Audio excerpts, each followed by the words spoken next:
Suzano, ela tem uma base florestal enorme, maior do mundo. Exato. E a gente começa por lá, na floresta, cuidando da muda, o eucalipto crescendo. Celulose, mas na verdade ela está dentro do ecossistema completo, né? Então, quando eu entrevisto as pessoas lá no trabalho, eu falo, a gente faz papel e celulose, mas a gente vai falar de energia, mas a gente vai falar de porto, mas a gente vai falar de logística. O espaçamento ele é definido pelo clone, pelo tipo de solo, pela quantidade de luz, pela chuva que aquela fazenda recebe. Quando a gente fala de usuário, a gente está falando de usuários, pessoas, a gente entra no esquema de usuários, sistemas, usuários, né, que a tecnologia utiliza e como que você identifica o que pode e o que não pode, né? E, Suzano não é uma empresa de tecnologia, é uma empresa de tecnologia também. Tem muita oportunidade, stack, infraestrutura como código, DevOps, MLOps, cientista de dados, engenheiro de dados, PO, agilista. Muito bem, meus amigos do PPT Não Compila, estamos aqui para mais um episódio. Marcelo, estamos chegando perto do 100, cara. Estamos ficando velho já, hein, cara? Que vergonha, a gente tá cabelo Parece branco. que foi ontem que a gente começou esse podcast. Já tá beirando 100 já.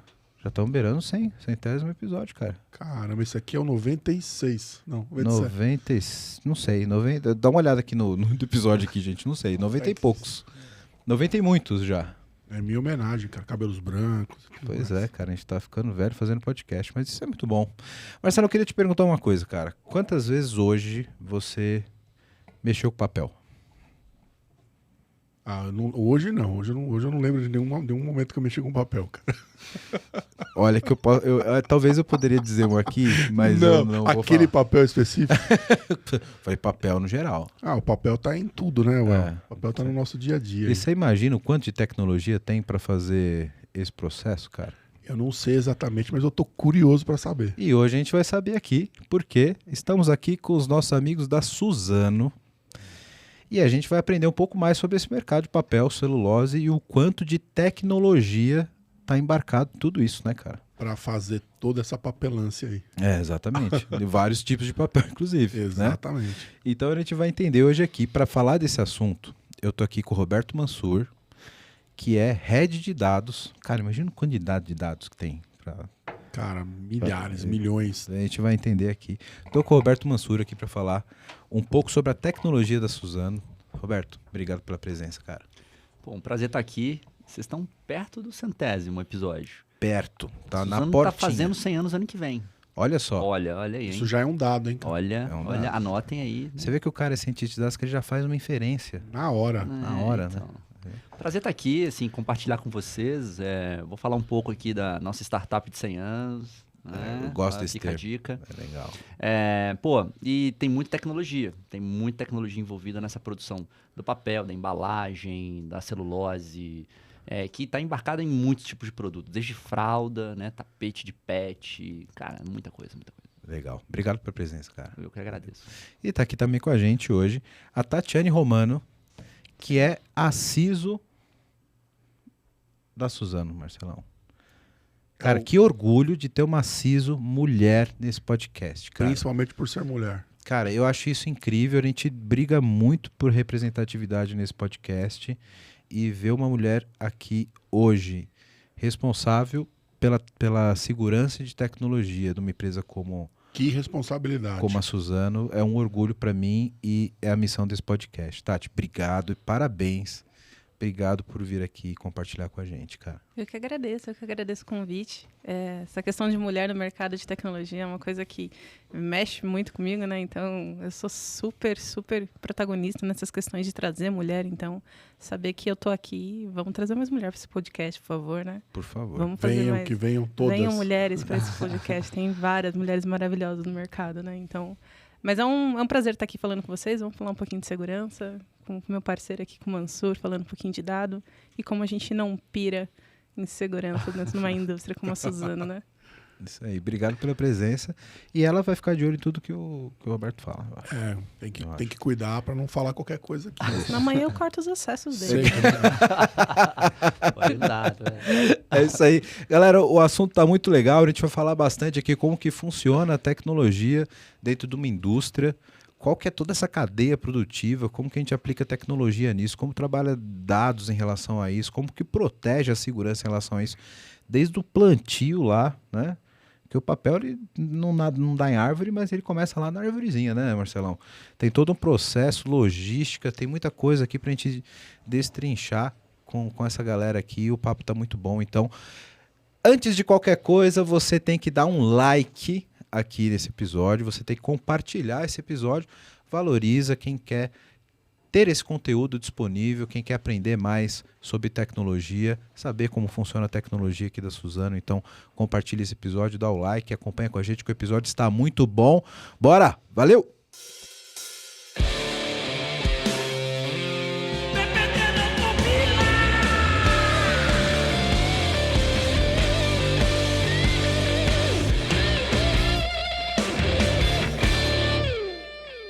Marcelão, Opa, qual foi a última vez que você escreveu numa folha de papel?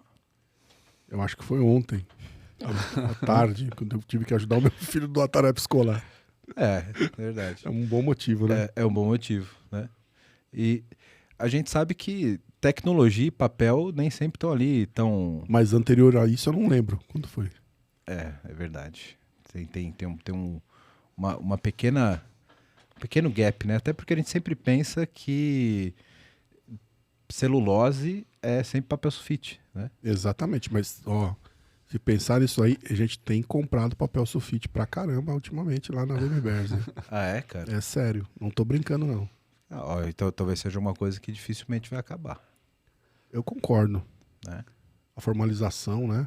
Algumas RFPs, as TDRs que você tem que entregar, tem que ser formalmente entregadas em verdade. papel. Mas hoje a gente vai descobrir aqui nesse podcast o quanto de tecnologia Tem por trás disso. tem por trás da gente imprimir aquela folha de sulfite que tem ali e outras muitas coisas, porque a gente acha que nem sempre tem ali uma tecnologia por trás disso. Né? Exatamente. Eu vou começar perguntando como funciona uma visão de tecnologia para indústria. Depois eu vou entrar ainda mais numa indústria de celulose, né? Uhum. Mas geralmente a gente pensa que a indústria ela é controlada por tecnologia, basicamente CNC e controle de produção, né? Uhum. Então acho que para os nossos ouvintes terem um contexto mais amplo do papo que a gente vai ter aqui, como que funciona uma área de tecnologia ligada à indústria? Boa pergunta. Mas você falou da Suzano aí, do papel, mas antes eu tenho que te falar da base florestal que a gente tem. A Suzano, ela tem uma base florestal enorme, a maior do mundo. Exato. E a gente começa por lá. Então, da floresta, cuidando da muda, o eucalipto crescendo, 6, 7 anos, capturando muito carbono da atmosfera, limpando a nossa atmosfera. Aí a gente vai para a nossa indústria e tem toda uma cadeia de distribuição onde a celulose é o nosso principal produto, tem o papel, né? É isso aí, continua escrevendo, hein? Mas a gente tem muito packing também, né? Muito embalagem, né? Imagina a pandemia sem embalagem. Cara, não dá. Papelão do lado. Aí o papelão do lado, entre os produtos também. Mas assim, pensa qualquer tipo de embalagem, como iFood que você recebe em casa, embalagem de É o cartão. papel cartão, do remédio. Então, assim, tem muito do fármaco ali, né? Tem muita coisa ali envolvido, muito produto ali E que pode ser tirado da fibra. São quase 100% recicláveis também. E tem uma coisa que às vezes nem é dita, né? Assim, a nossa fibra, a gente gera energia com ela. Então, Exato. a gente gera energia limpa também. Então, a gente está gerando... A gente cresce a floresta, captura carbono, gera energia verde, limpa, faz o papel, faz o packing, faz o bens de consumo, né? Ou seja, vou lá comprar um neve, né, no supermercado. Pô, hoje é da Suzano. É queimada, por curiosidade, é queimada a fibra para gerar energia. O resíduo da madeira, a fibra vira a celulose, mas o resíduo, né, a lignina, que também é um produto à parte, e outros resíduos que a gente queima, cascas. E é filtrado aquele fumaça que sai. Ele tem um filtro. Eu sei que tem um negócio Sim, desse. não, a parte de controle ambiental, ela é bem restrita, é bem estrita, né? Bem Legal. controlada. Peraí que minha cabeça já explodiu aqui em 2 minutos de podcast. Eu nem falei de tecnologia ainda. Pois é. Mas é que duas coisas que eu já aprendi aqui. Ou não, né? Já falei de tecnologia, né? Tem tecnologia nisso tudo, né? Exato. Tem uma pegada um pouco agro no começo. Perfeito, é isso. Né? Por isso que eu quis trazer esse tema. Assim, quando a gente fala da tecnologia, essa pegada agro ela é muito importante pra gente. Então, assim, toda a parte de medicina, a gente tem muita tecnologia no campo. Então, IoT, né? Pô, internet das coisas, já estamos lá. Infraestrutura, né? Como é que eu coloco internet na floresta? Tem esse assunto lá. Recentemente, vou até deixar o cartão. Nunca seu lado, Marcelão, de novo. Vou deixar o cartão aqui no YouTube, não sei se é do lado direito, do lado esquerdo, mas olha aqui em cima, tá aqui. A gente fez um episódio com o pessoal da Cargill. Perfeito. Que legal. E que minha cabeça explodiu do que tem de tech no agro, cara. Foi impressionante. Assim. Tem drone, tem tudo, robô. Principalmente muito ligado com a tua área, que é de captação de dados, né? Perfeito, é isso aí. Geoprocessamento, né? Então, assim, essa parte na floresta ela é muito importante.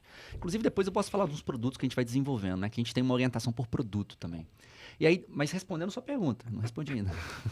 Dentro da indústria, a gente tem um capítulo da indústria 4.0, que eu acho que, assim, boa parte das indústrias estão indo nessa linha. Que é como a gente trabalha com tecnologia para ganhar produtividade, excelência operacional.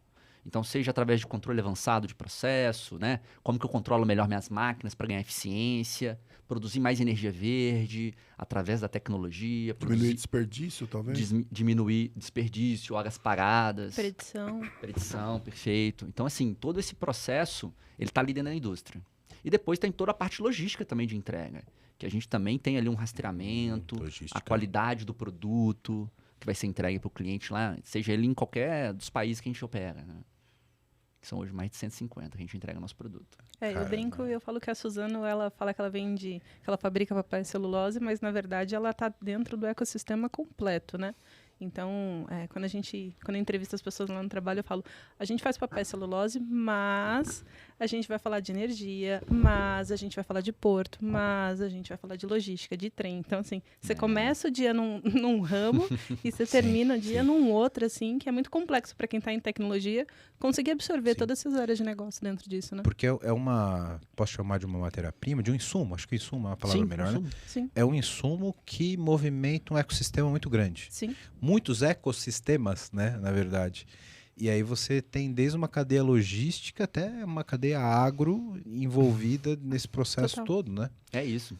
E começa 7 anos para trás, porque a gente vai crescendo a floresta. Porque a floresta é 6, 7 anos para ela crescer, chegar no tamanho econômico e aí fazer a colheita e aí sim fazer o processamento. E uma coisa que você comentou que já despertou minha curiosidade aqui, Roberto, é que quando você tem ali aquele reflorestamento, tem aquele insumo natural da floresta, você citou uma coisa interessante, que a fibra ela vira o papel, celulose, etc. Mas tem um subproduto, né? Porque na minha cabeça de ignorante no assunto, para mim a árvore virava papel automaticamente, Marcelo. Eu também. Aquele desenho do pica-pau, né? Entra uma árvore e sai uma vassoura do outro lado. Tipo isso. Mas não é isso exatamente. Não é isso. Então tem um subproduto que gera outras... Sim, então a fibra vai gerar celulose e o subproduto, a lignina, por exemplo, pode ser usado para uma série de outros produtos ali. Ela pode ser substituir, por exemplo, o plástico. Então, assim, de novo, de forma sustentável. Então, tem muitos estudos nessa linha. Então, a Suzano é bastante inovadora, né? Tem isso na raiz. A gente brinca que é uma startup de 100 anos. Então, a gente tem fibra têxtil, né? Inclusive, usando eucalipto. Então, a gente consegue fazer blusas, né? Então, a gente tem uma startup, que já não é nem mais startup, né, Tati? Mas já está escalando, né? Produzindo fibra para tecidos, né? Através também da fibra do eucalipto. Então, tem muitas linhas de produtos alternativos, além, né, do papel que você falou. Né? Continua escrevendo. Fora a BIC, né, que eu vou ter que gastar. E aí, esse é um ponto interessante que eu queria já abordar com vocês, né? Quando a gente fala de transformação digital, de produtização, de disrupção tecnológica, a última coisa que a gente pensa é em papel, né? Mas a gente pensa no papel que o Marcelo continua usando lá ainda. O bloquinho, ele tem um bloquinho de ceninha na gaveta. Tem um bloco do Serinha. Tem um bloquinho lá. É nosso, pode continuar. Isso. Compra mais. E aí ele pensa que, tipo, poxa, não vamos imprimir mais formulário, né? E como que a gente gerencia isso com um processo tecnológico de uma indústria que aparentemente não é tecnológica, né? Claro que existem muitos insumos, você mesmo citou, né, Roberto, sobre embalagens, etc., que está tudo totalmente ligado com o processo de transformação digital. Na pandemia, né, você tem insumos que precisam suportar o mundo físico, que na verdade é o que acontece, né? É o mundo onde as pessoas recebem suas mercadorias, etc. Eu fiquei curioso de saber como é essa visão de produto dentro da empresa. Legal, legal. Né? Porque não dá para você depender somente de papel, e a empresa tem que ter essa visão. Você falou sobre pesquisa, sobre desenvolvimento de produtos, né? Isso. A gente tem muito produto na linha de excelência operacional, ou seja, como fazer o que a gente está fazendo de forma melhor e mais eficiente, né? Então, assim, começando na floresta, assim. Então, a gente começou a criar alguns capítulos, né? A gente começou a criar as tribos, né? Então, tribo florestal, tribo industrial, os squads. Começamos a criar alguns cargos dentro da empresa, PO, agilista, o cientista de dados, o dev, o especialista em segurança, o arquiteto. Todos eles trabalhando na tribo e nos squads para gerar esse produto. E a gente orientou muito pela nossa cadeia de valor. Então, dá uns exemplos, né? Pô, lá na pesquisa, o time tinha um problema. Poxa, como que eu seleciono, eu não sei se você sabe, mas o eucalipto não é semente, é uma muda, é um clone. Então a gente seleciona esses clones para as fazendas, né? E como que eu seleciono esses clones de forma inteligente, com todos os requisitos, né, de ambientais e proteções contra pragas, etc., tendo uma certa diversidade, mas que eu maximize a produção. E eu maximizando a produção, eu estou capturando mais carbono da atmosfera. Pô, legal, como é que eu faço isso? Ganho mais madeira, captura mais carbono, usando os clones que a gente tem e as fazendas que a gente tem. Mais rápido. É um quebra-cabeça. A gente prefere chamar de Tetris. É um jogo de Tetris. Pô, é um jogo de Tetris. Pô, criou o produto Tetris, criamos uma linha junto com o time de pesquisa e a gente faz gestão de produto. Então, poxa, como que a gente roda o Tetris? Como que a gente tira valor do Tetris? Como que a gente maximiza? Esse é um produto que está com a gente aí, sei lá, 3 anos, talvez. 3, 4 anos aí. Então, já tá rodando a pista, né? E é uma gestão de produto, né? Então, assim, vai evoluindo, vai dando feature, vai fazendo coisa nova, vai ganhando um irmãozinho, né? No sentido de, cara, vamos conectando outros processos adjacentes. Então, a gente vai fazendo isso, junto com os POs, área de negócio, time de pesquisa. É um trabalho de time.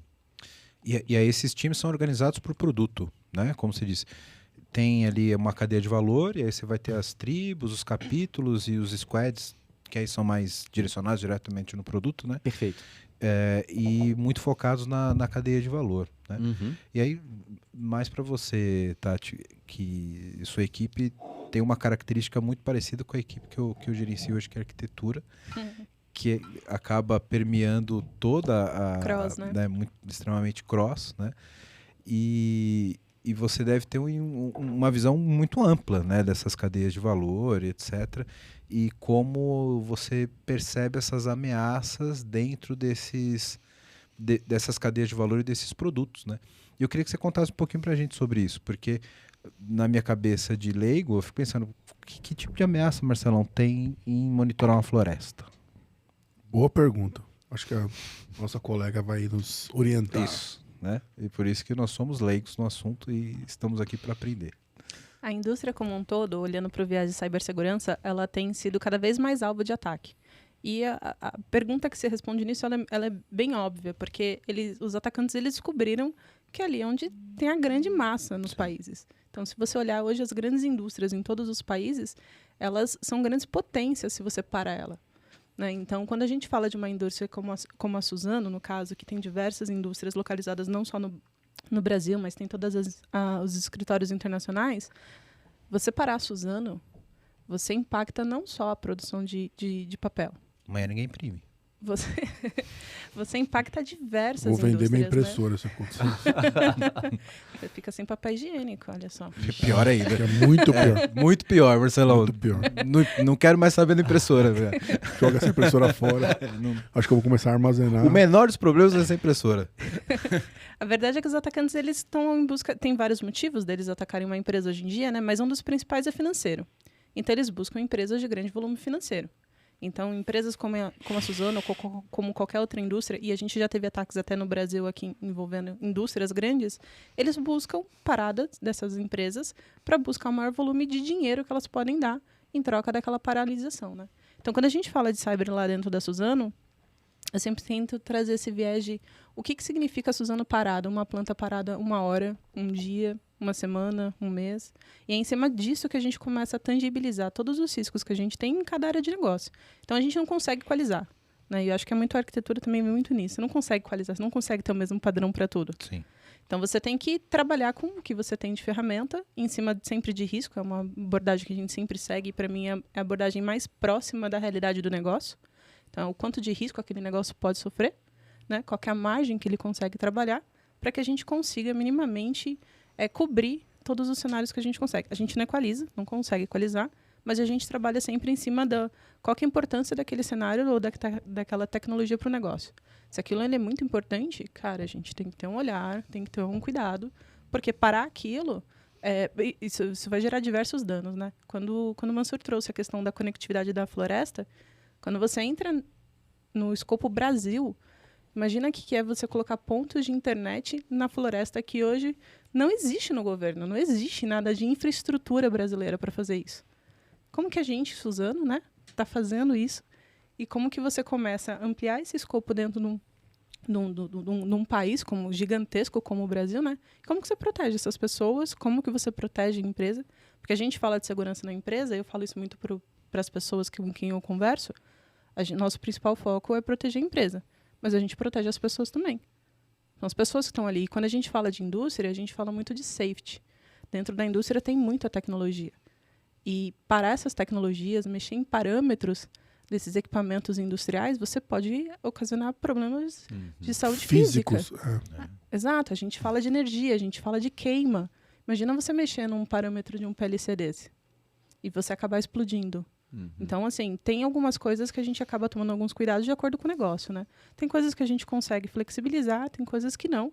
Muito a importância daquilo para cada linha de negócio que a gente tem. Então, é complexa a conversa, a gente não equaliza, a gente tem que ficar discutindo e vendo melhores cenários, né? Eu consigo imaginar aqui de fora que talvez a indústria tenha uma característica de risco assim muito mais voltado talvez para ransomware e IoT, né? Porque vocês por tratar com equipamento, etc. E sequestro de dados, né? Com um ransomware que pode te paralisar uma planta, como você disse, né? Sim.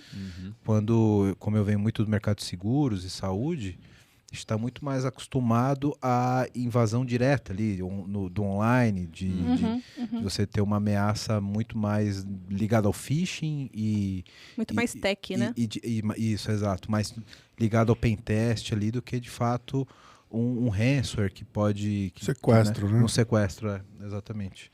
Então, são indústrias com características diferentes, mas que quando a gente desce para o tech ali, são características muito semelhantes, né? Porque uma brecha de segurança que você tem pode levar a um leaking de dados, pode levar a um ransomware da mesma forma, né? Então, são falhas que você tem que prevenir de qualquer forma, independente da indústria, né? E a gente não pode menosprezar o dado na indústria, né? O Mansur, ele trabalha com isso, manipula isso o tempo todo, e ele entende melhor do que eu a importância do dado para a companhia, né?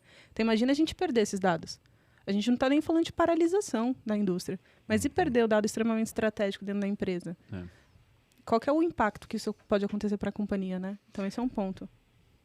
Então, só para dar um exemplo de dado da importância, assim, a gente tem dados lá de 30 anos de pluviosidade nas nossas florestas. Poxa, isso é um dado precioso para a gente. A gente faz modelo hoje preditivo, prescritivo, porque a gente tem esses dados. Então, a gente tem que cuidar disso. Tem a parte clonal que eu falei, né? O eucalipto é um clone e tal. Pô, tem os dados clonais ali, né? Tem aqueles dados, como é que a gente trata aquilo? Então também tem uma camada de segurança. Que é quase um segredo industrial. De certa forma, sim. Tem muita coisa, né, de propriedade intelectual da Suzano. Eu acho assim, a questão de cyber, ela funciona igual o carro, né? Assim, o carro tem um freio. A gente acha que o freio é para parar o carro. Mas não é, ele é para acelerar o carro. Se ele existe ali, eu consigo acelerar. Adoro essa analogia. Imagina um carro sem freio. Cara, eu não acelero. Então, acho que a cyber funciona pra gente dessa forma. Ele é esse freio de segurança que a gente consegue acelerar, criar produtos, fazer nossas sprints, fazer nossas entregas com segurança também, né? Não existiria nunca uma corrida de automóvel sem guarda-reio. Perfeito. Exato. É isso. Então, você precisa ter os os seus boundaries, né? É isso. Eu acho isso muito legal. Agora, Roberto, Vamos lá. eu fico imaginando, eu sou um entusiasta disso, eu sou da área de arquitetura, eu gosto muito de arquitetura de aplicações, trabalhei com o Marcelo um bom tempo sobre isso e tal, mas ultimamente eu tenho sido entusiasta da área de dados, né? E olhando para a área de arquitetura, na influência que tem na área de dados, eu tenho estudado muito recentemente sobre ingestão de dados, processamento, data lake, etc. Eu queria que você desse uma palhinha, assim, do que você puder contar para a gente, Claro.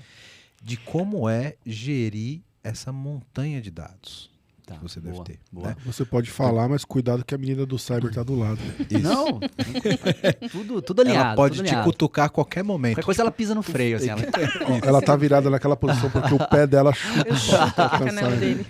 Putz. E eu fico muito curioso pelo seguinte, eu venho da área de saúde e a gente tem uma quantidade de dados muito grande, mas são dados transacionais gerados por Sim, sistemas sim. transacionais, etc. Eu acho que gerenciar, por exemplo, dados de sensorização e você aplicar inteligência em cima disso, cara, deve ser maravilhoso. Cara, a gente fez uma conta recente, assim. Só nas nossas fábricas, né, contando ali a parte de sensoriamento que a gente tem disponível, a gente está falando aí aproximadamente de 1 trilhão de registros por ano, mais ou Nossa, menos. que delícia, cara. Então, cara, é um parque de diversão para quem quer trabalhar com dados, resolver problemas de negócio. Então, é muito nessa linha. E a gente trabalha muito com cloud, assim. A gente vem trabalhando com cloud, né, assim, de partida pela velocidade, pela segurança que a gente consegue fazer, pela forma de escalar esse processo. Como é que você vai escalar um banco de dados para um data lake on-premise para trabalhar com esse volume de dados, né, cara? Não dá. E até as velocidades, né? Porque assim, poxa, sprint tem 2 semanas. Compra um servidor. Eita. Eita, importar. 2 semanas você faz o request para compra. Cara, é Terraform, é infraestrutura como código. Então, assim, a gente já está assim, bem conectado nesse processo, sabe? De fazer uma sprint em 2 semanas, de criar um produto ali em 3, 4 meses. Então, para fazer isso, dar essa velocidade, a gente precisa de muita tecnologia, muito stack. E, lógico, muito negócio, muito processo também para trabalhar junto com a gente, né? Então, assim, falando um pouquinho de tecnologia. Então, a gente usa GCP, tem usado, né? Cloud ali, GCP, Azure. Então, a gente tem sido meio agnóstico ali em termos de cloud. E tem usado muitas pecinhas ali de integração também, né? Para trazer esses dados para dentro do nosso ambiente, consultar, performance. Que me brilha o olho. A ingestão de dados de uma forma tão massiva, né? E tem que ter um delta muito curto, né? Porque quando se fala de dados de sensorização, sim, a notícia fica velha muito rápido, né? Depende do dado, como você comentou. Assim, se é do sensor, eventualmente eu estou preocupado em fazer uma predição online ali, né? Online para mim ali tá o quê? Alguns minutos, alguns segundos eu tenho que dar uma resposta. Então ele tem que entrar no barramento, né? No streaming. Então eventualmente nossos modelos estão rodando dentro de um streaming, dentro dessas clouds, joga ali dentro. Então, né, nesse barramento de forma segura também. Então, tô sempre falando seguro aqui. Eu tô sacando. E eu tô sacando também que a Tati tá acenando com positivo o tempo todo, então pode ficar tranquilo. Posso ficar tranquilo. Mas é isso, assim. Então, acho que tem muita tecnologia, muita gente envolvida, muitas peças. A arquitetura... Tem um colega nosso bem ia ser se ele tivesse aqui, ia ser bem divertido também. Assim, um cara de arquitetura também tem um espírito aí bem inovador também. Legal. A arquitetura tem que ser inovadora, cara. Senão... Não acompanha, né? Não acompanha. Eu sempre digo que a arquitetura tem que direcionar a inovação e provocar as outras áreas, né? Para que, de fato, a gente tenha o degrau da tecnologia mais amplo, né? Mas assim, o ambiente de dados ele é meio louco. Assim. Então, a gente tem essa parte dos dados, streaming, mas tem dados que são mais batelados. Então, eu estou lendo um SAP, buscando um dado. Sim. A frequência é diferente, a estratégia é diferente, o stack é diferente, a segurança é diferente. Então, cada pecinha a gente vai analisando caso a caso, né? Para a gente fazer essas conexões e trazer para o nosso data lake. E aí, claro, colocar nos modelos e tomar decisões de negócio, que é o que interessa para a gente. E aí você tem uma camada de ingestão de dados ali, que você vai ter conectores diferentes para um SAP, para uma sensorização, para um sistema mais transacional, etc. E você deve levar isso para uma camada crua de dados. Exato. E vai Raw, aquele processo Gold, né? Faz as 3 camadinhas ali no data lake, deixa disponível para o negócio, toma decisões também, dá insights, eventualmente. Tem algumas camadas ali que ajudam também de ETL ali a transformar melhor os dados, né? Delega pro negócio também, que é uma coisa importante, né? Esse ponto. O time de negócio, cara, pô, é uma fração do que é a Suzano, né? Desculpa, o time de tecnologia é uma fração. O time de negócio é a maior parte, né? Tá na floresta, tá nas indústrias, tá na nossa logística. Então a gente delega também para eles, com segurança sempre. Eu tô coçando para perguntar, aqui. Segurança, com governança. A gente delega para eles também essa missão, né? De transformar o dado para fazer a visão, tirar os insights que eles precisam também, né? Essa é a pergunta de ouro que eu quero fazer. E é bom que eu tô com os dois heads aqui de dados e de segurança. Existe um dilema muito grande, corporativo, quando a gente fala de data self-service. Justamente sobre que dado eu ofereço, em que nível, para que pessoa. Né? Porque quando eu trato isso de uma maneira muito simples, né, e eu já vivi casos de negócio assim, tipo, beleza, você é gerente do florestal, Marcelo, você vai ter dados só do florestal. E aí, se você é um cara que tem um insight de data-driven, etc., você fala, não, eu não quero só olhar os meus dados, eu quero fazer aqui um forecast dos meus dados cruzando com a quantidade de vendas. Isso é um dado que, em tese, ele não é o data owner daquilo, né? Uhum. E como é que eu trato isso numa camada de governança para que esse cara, que é um manager lá da parte de florestal, mas o cara está com um insight que quer cruzar o desenvolvimento da floresta dele com a quantidade de vendas, ou sei lá, com a sazonalidade de alguma coisa. E como é que a gente trata isso no ponto de vista de governança e de segurança? Para que a pessoa, que eu consiga garantir que a pessoa está tendo acesso ao dado que realmente ela precisa para desenvolver o trabalho dela. Não quero que vocês deem uma solução para isso, porque o mercado ainda não tem solução completa, tá? Exato. Mas eu queria que vocês dessem algum insight sobre isso. Isso é interessante, porque essa questão até de silos, né? Silos de gestão. Você está na floresta, eu tô na indústria, como é que é isso? Então, a Suzano tem um privilégio de ter pessoas com cabeça bem aberta. Então, acho que isso tem muito a ver com a cultura da empresa também. A gente tem a figura do Data Owner. De fato, tem um cara lá da floresta que dá acesso. Então, Marcelo, você tem que dar acesso. Aí eu sou um cara da indústria. Cara, eu vou abrir um chamadinho aqui, vou pedir um acesso, tananã. Marcelão, prova aí. Claro, velho, por que não? Então, depende, a gente cria o processo, mas, de fato, quem vai dar essa liberdade de análise, insights integrados, é a cultura da empresa. Então, acho que o processo, ele tem que ser definido e a gente tem que trabalhar a cultura.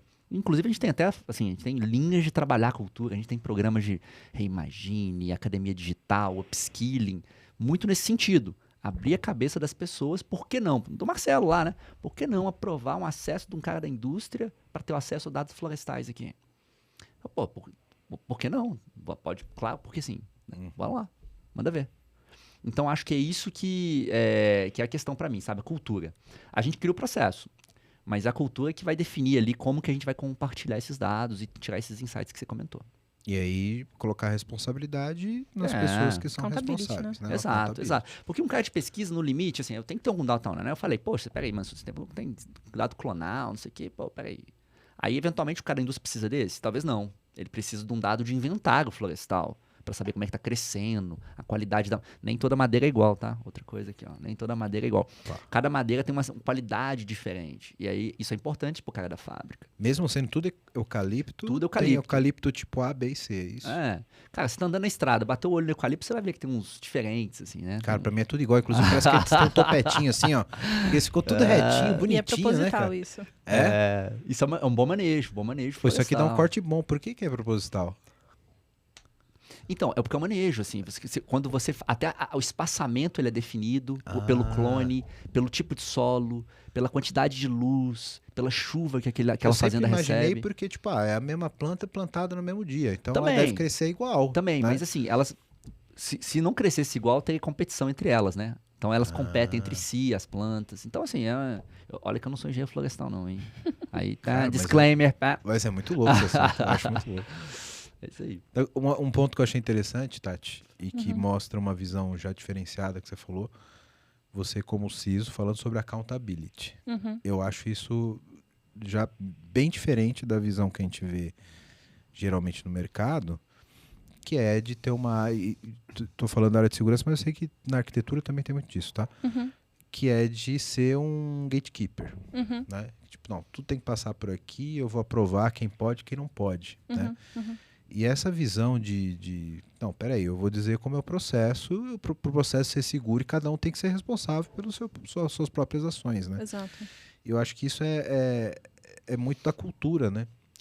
Porque a gente vê empresas que são mais centralizadoras, que tem um processo geralmente mais top-down, mais hierarquizada, tendem a ter departamentos que são mais gatekeepers, né? Eu acho que quando a gente coloca muitos empecilhos, as pessoas buscam formas de burlar ele. É verdade, né? Totalmente. Então, assim, a gente precisa construir bases boas e definir as regras mínimas do jogo para todo mundo conseguir jogar o mesmo jogo, né? Então, acho que esse é o ponto principal para a gente conseguir virar a chave. Acho que não tem o certo, errado, nem o que fazer, o que não fazer.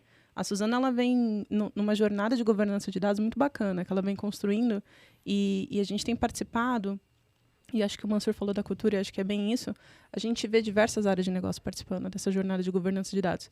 Porque é interesse de todo mundo entende que é a importância disso e como manipular isso dentro da companhia. Mas todo mundo tem a preocupação de, cara, mas eu vou fazer isso da forma certa? Eu não estou gerando nenhum prejuízo para a empresa, eu não estou gerando nenhum problema para a companhia em relação a isso? Então é muito bacana participar dessas conversas que tem tido e dessa jornada que a companhia vem fazendo. Mas eu acho que o accountability, a gente esquece dele, né? Eu estava conversando hoje numa reunião do trabalho e o pessoal estava falando da questão de aprovações de chamada e tudo mais. E eu falei, às vezes a gente tem que falar o óbvio.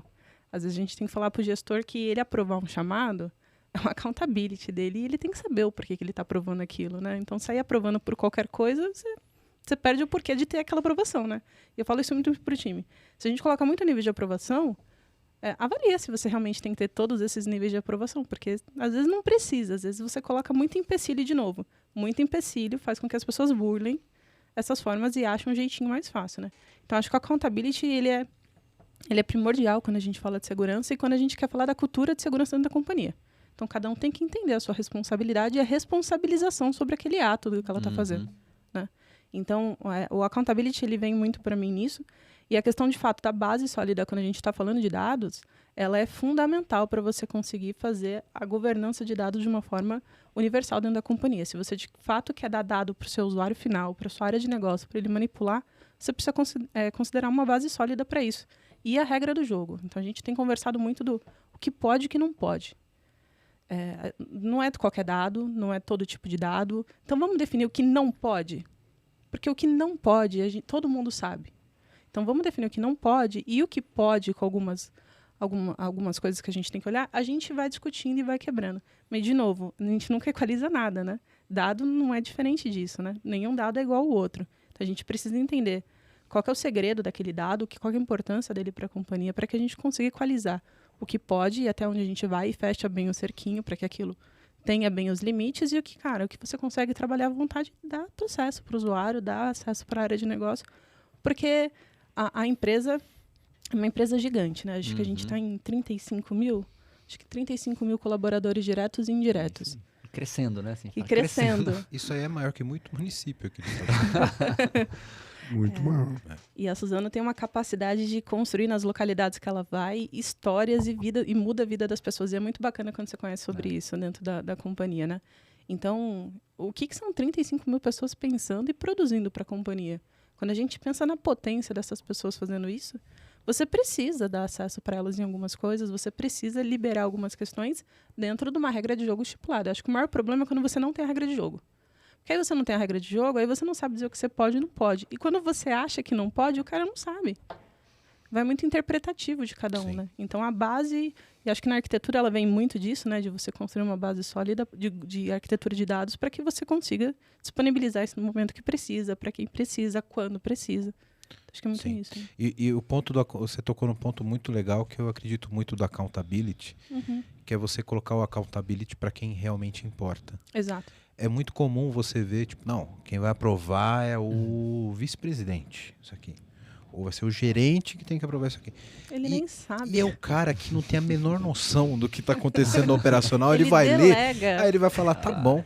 Não sei o que é, eu aprovo. Né? Exato. Vou pedir para minha Automático, secretária aprovar aqui para você. Isso, Melhor ainda. exatamente. Ô fulano, clica aí e aprova aí. Dá o acesso dele. Vou dar o meu acesso para você aprovar. Exatamente. Porque, às vezes, a pessoa que poderia, de fato, Exato. analisar aquilo tem um cargo mais operacional e muitas pessoas acham que não, vou dar pro gerente aprovar porque se o gerente aprovou, tá aprovado.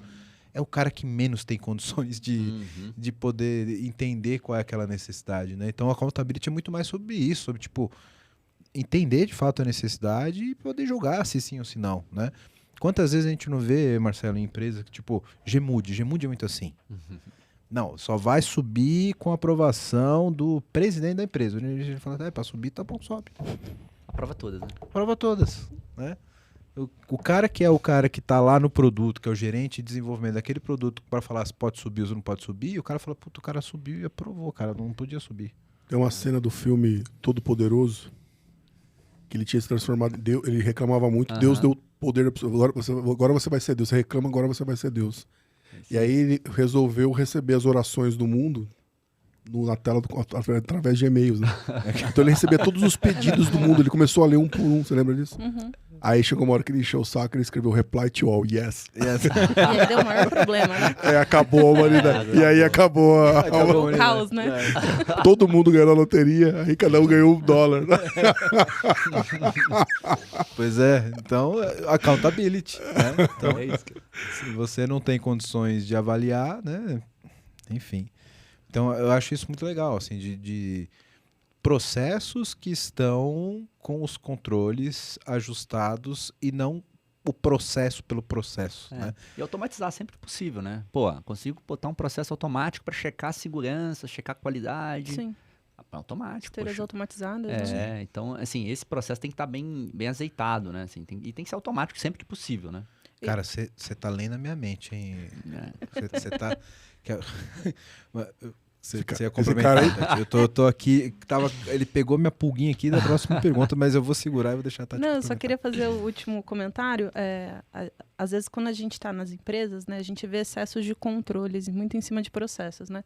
E a gente tem que partir do princípio de que se existe um controle é porque o porquê que aquilo foi feito, né? E dentro do time eu provoco muito isso, né? Qual que é o risco que a gente está mitigando com aquele controle? Porque se a gente não está mitigando nenhum problema, esse controle pode estar errado. O controle está no lugar errado. Então, e a gente não vê essa noção no dia a dia, né? A gente só vê controle. E às vezes tem excessos de controle. A gente vê em diversas empresas isso acontecendo com diversos processos que dá aquela sensação de morosidade, burocracia e todos esses problemas que a gente acontece. Então, acho que o ponto do processo, da accountability e tudo mais, a gente tem que entender o porquê da implementação daquele controle. A gente não implementa nada de graça, nada é gratuito e tudo gera um esforço, seja humano, seja de tecnologia. Então, impacto lead time na ponta. Exatamente. Do produto, né? Então, você pode estar assim, botando uma catraca no meio da sala.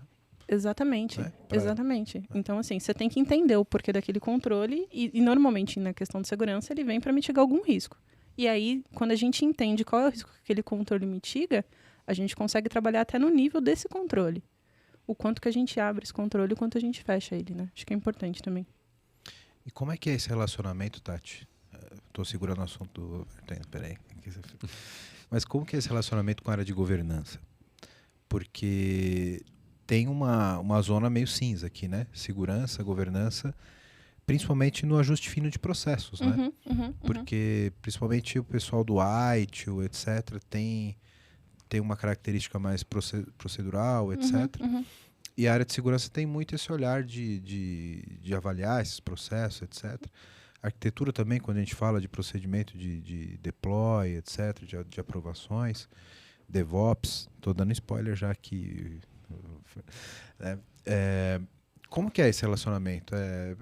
Eu já deduzo que, pelo que vocês estão falando da cultura empresarial e colaboração, isso deve ser um processo mais tranquilo, mais transparente, né? Dentro do meu time, eu tenho uma área de estratégia e governança de segurança, né? Focado exatamente para olhar para todas essas questões de riscos, controles e como a gente implementa. E esse time está muito conectado com a governança de tecnologia, que é do nosso time de Digital Tech, que é o nome da TI dentro da Suzano, né? Então, eles trabalham mais com eles do que comigo, né? Então, eles estão diretamente conectados e quando a gente segue alguns frameworks de mercado, como, por exemplo, o NIST CSF, que é um framework muito conhecido na parte de segurança, E ele tem algumas referências. E ele traz o COBIT, ele traz o White em alguns momentos, ele traz a própria ISO, enfim, ele traz diversas referências bibliográficas. Então, eles se cruzam, se conectam bastante. Segurança tem um papel muito, e eu trabalho que eu faço muito com o time, muito de olhar para os controles como um todo de tecnologia. Então, quando a gente fala de gestão de ativos, por exemplo, gestão de tecnologia, a gente tem que falar com o time de governança de TI, porque eles têm que garantir que esse controle funcione bem, né? Então, é uma parceria, né? É uma parceria. Eu acho que de todas as áreas de dentro da TI, a governança é a que menos tem atrito, de verdade. Porque uma depende da outra para fazer aquilo funcionar bem, sabe? Governança vem muito com processo, a minha governança com o meu time também vem com processo, mas eles se casam bem, sabe? Funciona bem isso lá dentro. Cara, que bom ouvir isso, porque geralmente o pessoal de governança é o que almoça sozinho, né? Que ninguém chama pro churrasco, né, cara? Pô, que legal que são acolhidos. Né? Geralmente é o pessoal que ninguém chama pro churrasco, né, cara? Pô, o cara que me manda preencher formulário. Pô, né? A gente tem um viés de automatização. Reprova. Pois é. Cara. Pô, o cara reprovou minha Gmood, eu preciso subir o negócio. Pô, só porque eu não fui na reunião, pô. Pois é. Mas eu acho que a gente brinca, mas no fundo é esse espírito de colaboração, né, cara? Eu acredito muito nesse modelo que a gente está falando muito aqui sobre de transformação digital, de colaboração no processo de desenvolvimento, para que a gente não tenha gatekeepers. Porque é muito frustrante, é muito ruim para toda empresa quando você fez todo aquele trabalho e no final chega um cara que fala que seu trabalho está errado. No final. Normalmente ele chama seu antenor e tá vestindo um terno xadrez.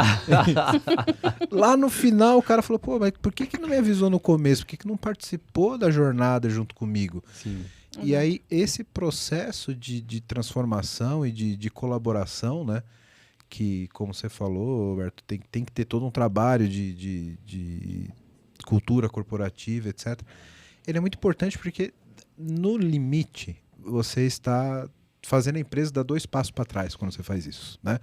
Tudo bem, você reduziu um risco lá na ponta, mas era um risco que poderia ter sido reduzido lá no começo. Desde o começo, né? Uhum. Evitado o retrabalho. E a arquitetura é a mesma coisa. O cara faz uma arquitetura lá no final fala, não, cara, você não pode subir que essa arquitetura tá errada.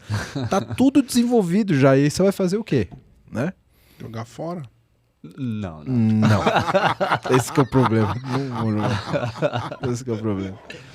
Não, mas acho que, comentando esse tema, assim, acho que o método também ele é importante. Então, assim, a gente tem até...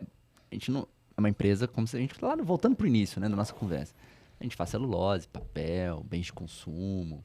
Então, a gente está resolvendo um problema. Qual o problema que você está resolvendo?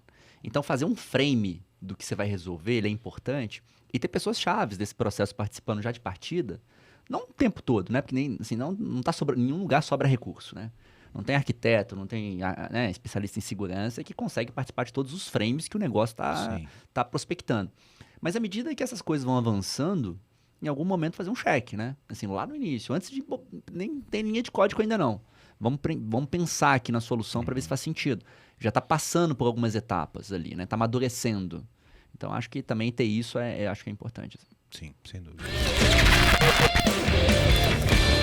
Quero falar com você agora que ainda não conhece a Clever. Clever é uma empresa que já tem mais de 3 milhões de usuários em 30 países com 30 idiomas diferentes, que tem trazido soluções em blockchain, criptomoedas e ativos digitais. O objetivo da Clever é te dar liberdade financeira para operar nesse mercado de cripto. Então, se você acredita nisso, se você acredita nessa liberdade, você já pensa como a Clever, vai conhecer os caras, é clever.io. Estão contratando também pessoal para trabalhar com cripto, com blockchain. Então, se você tem interesse, se você tem conhecimento nessa área, procura a Clever. Se você gosta de criptomoedas, se você opera no mercado, você precisa conhecer a Clever, precisa conhecer as soluções da Clever. Então, o endereço está aqui embaixo no vídeo. Para quem não está no YouTube, é clever.io. Vai lá, vai conhecer, que realmente é um mercado sensacional.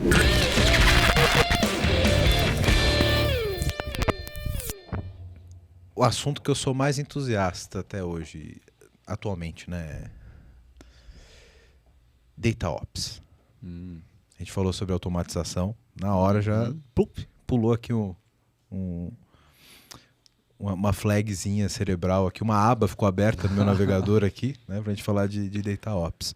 E falar de DevOps como um todo, né? O processo de automatização, etc. Isso envolve governança, envolve Gmood automatizado, etc. Mas a IA e os processos de consolidação de dados por consequência, estão muito em evidência, né? Uhum. E quando você traz todo aquele contexto de DevOps para dentro de um processo onde você tem gestão de dados, tem streaming, tem treinamento de modelos, evaluation de modelos, etc., isso fica grande, né? Como é que vocês lidam com isso hoje nesse contexto? Porque eu percebo que, pelo que a gente conversou até agora, vocês estão muito data-driven, Sim. né?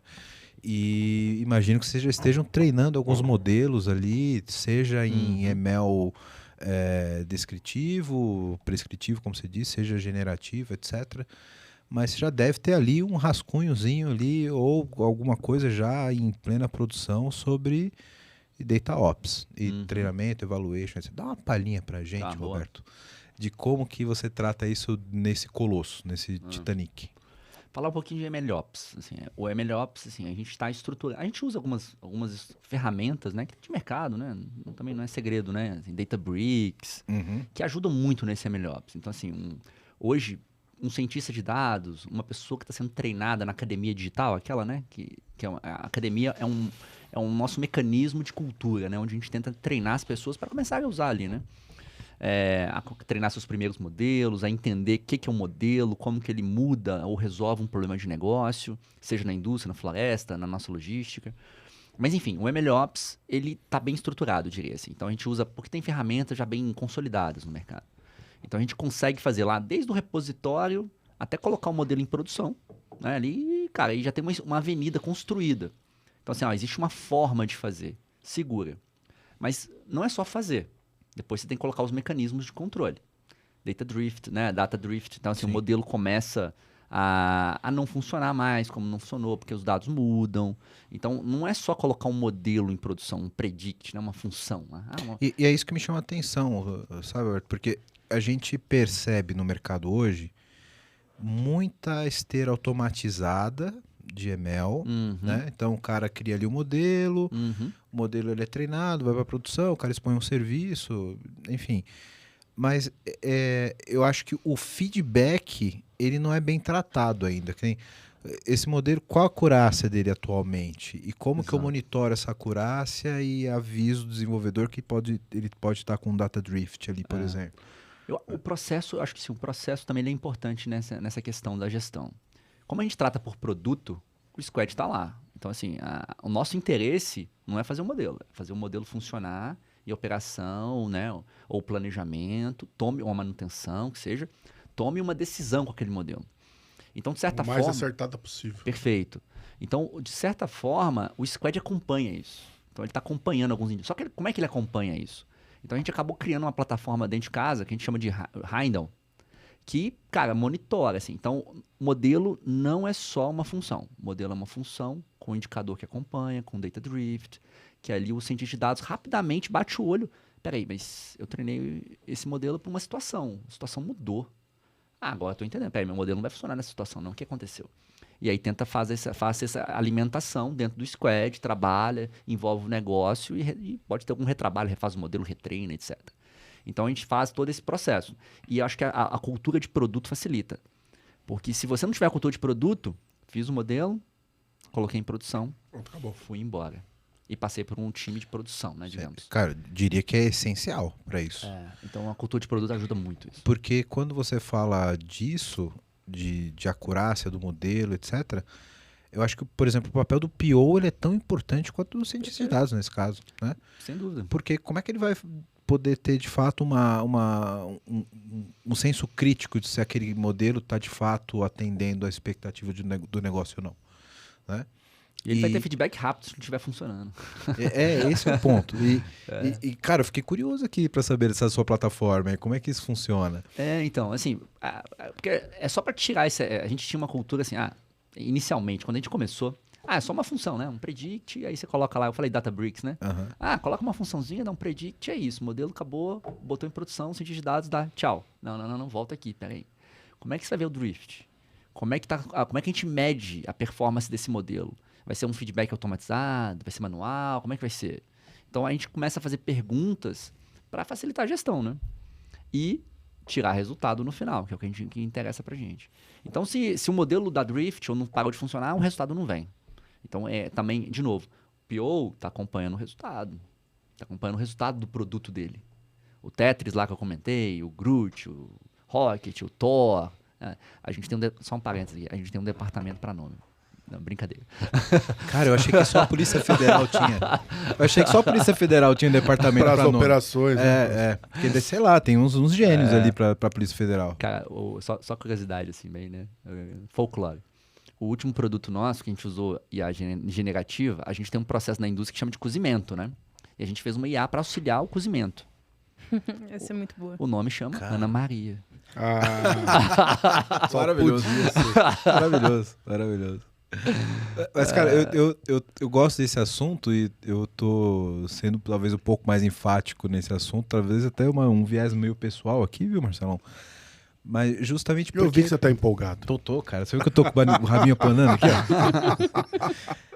Porque eu passei exatamente por essas fases, sabe, Roberto?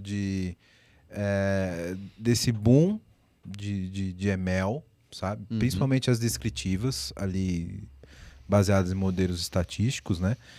E que ela não tinha esse acompanhamento da operação, né? Então, você dá na mão lá do cientista de dados, o cara faz o estudo daquela base, treina o modelo, aí você faz uma esteira automatizada para retreinar aquele modelo, e aí o modelo vai para a produção, você leva para o transacional, ele faz a avaliação daquele caso e te dá uma resposta em tempo real ali no transacional, e aí o negócio começa a se queixar. Cara, tem alguma coisa errada com esse modelo. Uhum. E aí o cientista de lá fala, não, mas o modelo está sendo retreinado, tá tudo certo e tal. Quando ele volta para o estudo da base de dados, o comportamento do dado mudou e a acurácia do modelo já não serve, né? E só essa esteira de retreinamento e de retroalimentação, ela não é suficiente para você fazer o estudo do dado, ele saber se o dado não teve de fato esse drift, né? Uhum. Se o propósito não mudou, né? E eu fico pensando, cara, como que você consegue monitorar isso do ponto de vista de avaliação de negócio, sabe? Sem que você tenha ali uma avaliação própria de um squad, de um PO avaliando isso. Porque do ponto de vista de só automatização de DevOps e de DataOps e MOps, é muito difícil você conseguir pegar esse tipo de crivo, né, cara? Sim. E é legal, assim, dar um exemplo aqui, um outro exemplo. Eu falei do Tetris, mas tem o Thor dentro da indústria. O Thor, Ele gera... então, qual que é a missão do Thor dentro da indústria? Derrubar a árvore, não. Não. Já, não. Errei, droga. Errou. É gerar mais energia verde. Lembra a história da energia verde que eu comentei? Então, assim, poxa, como que aquele vapor que eu vou gerar com aquela queima do resíduo da madeira, da fibra, que não virou a celulose, vai gerar um vapor na caldeira, eu aproveito esse vapor e gero energia nas turbinas.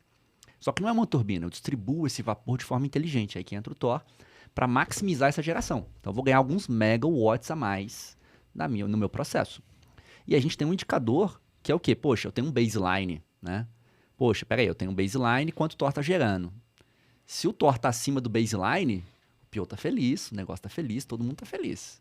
Mas se de repente eles começam a se encostar, a gente fala, mas peraí, cara, eu não entendo nada de MLOps, não entendo nada de machine learning, de otimização, nada disso aí não, mas não está funcionando. Né? É assim que o negócio fala.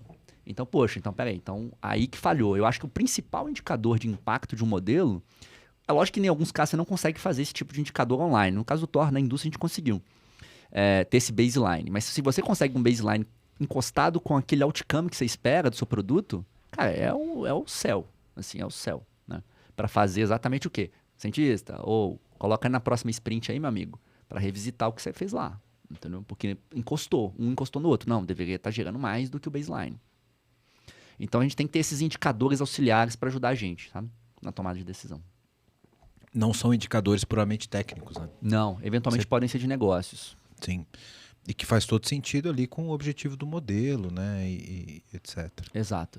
Ou, por exemplo, a gente também tem o Snoop, né? Snoop que é S-N-O-P, né? Os caras devem ter um departamento mesmo, não. Certeza, cara. Com certeza. Não dá pra ter tanta criatividade assim. Pois é. Ou o Tangram, né, também, que é um outro... Mas, enfim. Imagina quando chega pra gente avaliar.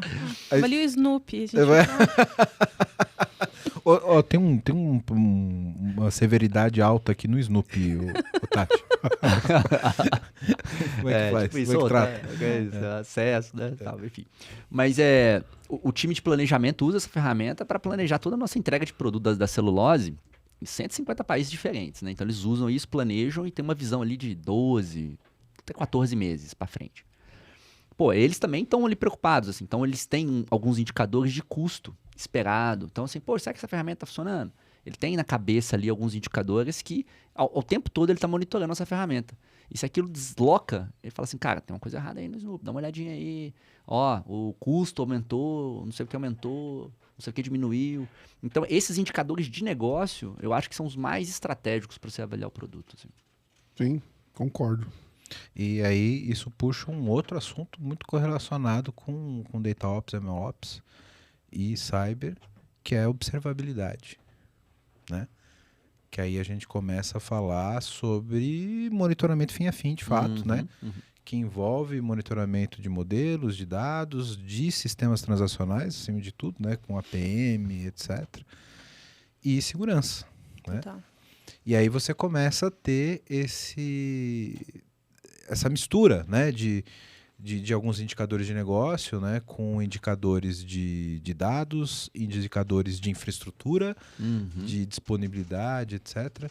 Vocês podem dar uma palhinha de como vocês tratam isso lá? Sei que vocês não são da área de sistemas exatamente, né, que eu acho que infraestrutura e sistema geralmente está mais próximo dessa área desse assunto de observabilidade, mas se vocês puderem dar uma palhinha para a gente.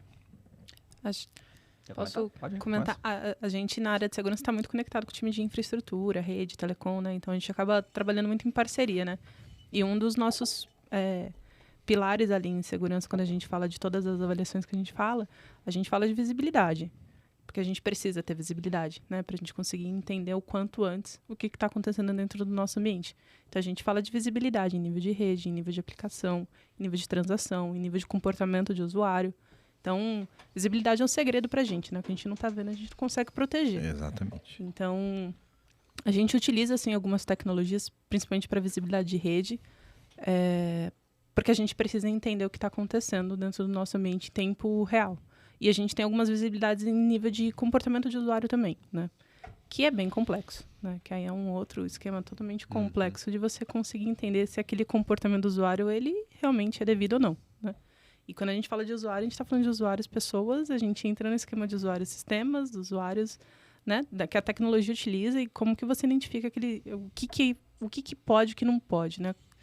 Então, a Suzano, ela tem, sim, dentro da estratégia dela de tecnologia, observabilidade. E a gente está numa jornada nessa questão de observabilidade e de monitoramento da questão de aplicações e rede no nível de performance também. Então, é bem legal, porque é um trabalho que a gente está analisando e está estudando para a gente entender onde de fato dói, né? Porque o usuário sente a dor lá na ponta, até você entender qual que é aquela dor ali, qual que é a dor do dado, sim. Você tem que ter todo um tracking ali de acompanhamento, né? E o grande ponto da observabilidade é o monitoramento horizontal, né? Sim. Porque a gente está muito acostumado com os NOCs, etc., que monitora o servidor, monitora a database, e tem todo um processo que é verticalizado, né? Sim. E aí, mas tá tudo certo aqui e o usuário tá tendo experiência ruim. Por quê? Você tem que olhar o tracking do começo ao fim, né? Então, olhar o stack todo, né? Olhar todo a jornada no processo horizontal faz todo sentido, né? E é um processo que eu acho que toda empresa deveria fazer para servir como uma visão de jornada para tudo, para dados, por exemplo. Sim, né? total. Para o cara olhar, total. o cara passa por aqui, gera essa informação e tal, e leva até uma convergência aí de cadeia de valor, de processo, de produtos, etc. E que a gente acaba falando, tudo acaba convergindo para falar sobre produtização, né? Eu acho isso... acho que a TI moderna, ela depende muito de falar sobre produtização e sobre accountability e owners de processos de negócio que são cada vez mais granulares, né? Sim. E aí isso puxa uma outra pauta muito interessante de dados também, que é data mesh. Né? E aí, falando como arquitetura, a gente sai de uma visão ERPizada, digamos assim, né? Uma estrutura monolítica, onde a gente tinha uma concepção de dados onde todas as tabelas tinham referência N para tudo. A referência tinha que ser muito concisa, a integridade da base era suprema, etc., para um modelo cada vez mais distribuído. Né, Mansur? E isso leva a um overhead maior de integração, de ingestão de dados, etc., mas leva a uma liberdade maior sobre os times. Né? Como que você vê esse assunto lá na Suzano? Acaba assim, quando eu falei que a gente está estudado por tribo, né? Então, tribo florestal, tribo industrial, né? Celulose, SNOP. Então, de certa forma, essas tribos, elas tratam já esse tema. Então, assim, cada uma já vai criando, né? O data lake ali com a segurança, com a governança, com uma carinha do negócio. Porque, eventualmente, o que funciona, como eu falei, porque funciona para o IoT, não vai funcionar para o dado SAP. É um pouco diferente. Assim, as coisas são, não é um pouco, né? São bem diferentes. Então, essa diferença tem que ser tratada. Então, cada um, de certa forma, já vem tratando. Eu não posso dizer que a gente tem um data mesh, mas alguns princípios, né, dessa separação, eles já existem. Então, assim, essa autonomia das tribos. É claro que tem um time de engenharia que é cross. Então, esse time de engenharia vai dando o tom também ali de como fazer as coisas, essa conexão, essa cola também, para não dar loucura. Mas esse time de engenharia trabalhando no cross garante que cada data lake, né, a gente chama assim, cada data lake vai ter sua consistência e seu propósito também, né?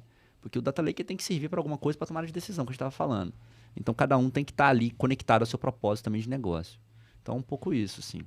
Mas eu não posso dizer que a gente está estudando, avançando, assim. Tem algumas coisas que ainda, na parte de integração, que ainda não está exatamente ali um data mesh, né? É que se você não tiver comprado lá no transacional, onde o dado nasce, né? E eu acho que o maior desafio do data mesh é você ter a compreensão do time de desenvolvimento do negócio que é um domínio informacional separado. E que, beleza, esse é o domínio desse produto. Isso. Eu vou ter uma base nesse contexto desse produto e ela pode estar sozinha ali e tudo bem, né? Eu não preciso ter uma integridade referencial para a base de clientes que está lá no meu SAP. Exato. Né? Ela pode estar isolada, né?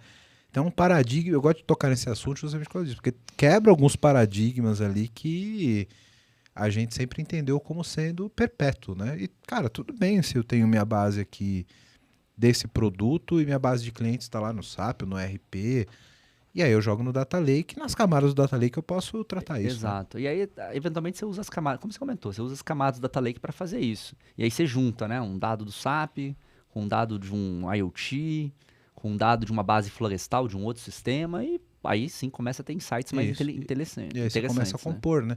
Que no transacional você resolve como? Chamando uma API do SAP, etc. Vai compondo o dado, que não necessariamente ele precisa estar tão com a integridade relacional 100% completa, né? Que é uma visão um pouco... Mas aí é muito polêmico, né? Os DBAs vão...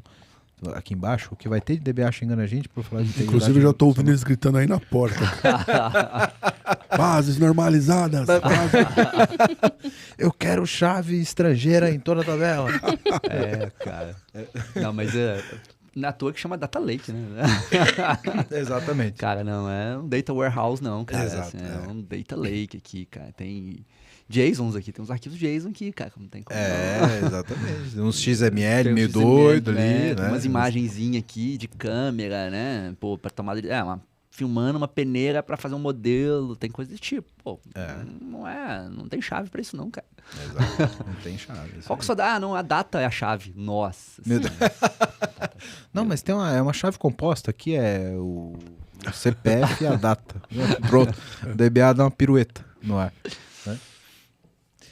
O assunto que não pode faltar, meus amigos, aqui já tá virando um quadro fixo desse podcast, Marcelão. Toda vez. Eu achei que era uma moda que ia ficar 1, 2 meses, mas tá virando um quadro fixo. E a generativa? Ixi, olha aí. Isso aí o Mansur adora. Brilha o olhinho dele. É legal, né? Como é que a gente tá aplicando isso na indústria? Como é que você tá vendo isso, Mansur? A gente está vendo com muito potencial. Assim. Eu diria assim, quando a gente fazia analogia ali de modelo preditivo, prescritivo, né, que é o tradicional que a gente está acostumado, Parece uma bola de cristal, né? Você pergunta pra bola de cristal, assim, como vai ser meu futuro? E aí, a partir daquilo, você decide, né? Toma uma decisão. Então é isso, né? Quando você fala pra IA generativa, parece que você tem um analista júnior do seu lado aqui, que é escalável, né? É Tem muito um louco, que né? vira 10, que vira 100, e eu escalo isso. E fazendo um parênteses aqui, o que eu acho que eu tive um insight na tua fala agora. Acho que o principal é que, pra gente técnico, quando você usava um modelo descritivo ali, de machine learning, etc., meio que você conseguia deduzir por trás a inferência estatística que ele estava fazendo, curva de dados, etc. Uhum. Você meio que conseguia entender o que estava rolando por Exato, trás. Porque exato. você treinou o modelo, você sabia os quadrantes ali e tal. Cara, na generativa é muito louco. Você não sabe pra onde vai. Até o script teste. Você faz fiz o script aqui, cara. Rodou? Então, Rodou. eu rodei ele 1000 vezes. Das 1000 vezes, ele funcionou 950. Tem 50 aqui que eu não entendi nada do que aconteceu. E é isso, um pouco é meio estranho você falar que você rodou o script teste várias vezes para ter resultados diferentes, né? Então, cadê o if then else aí, gente? Não tem. Então, assim, a gente vem trabalhando com alguns casos, assim, tem casos de uso bem clássicos, assim, né? Então, a Ana Maria, que eu falei.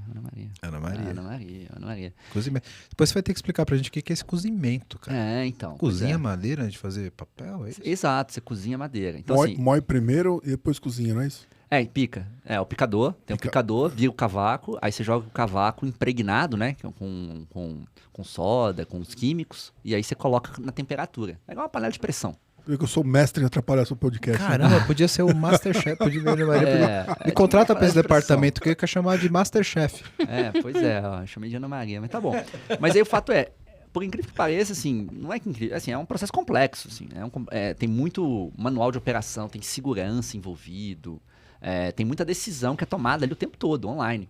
E eventualmente você tá treinando, claro que você pega um operador de cabeça branca, cara, ele sabe tudo de cor.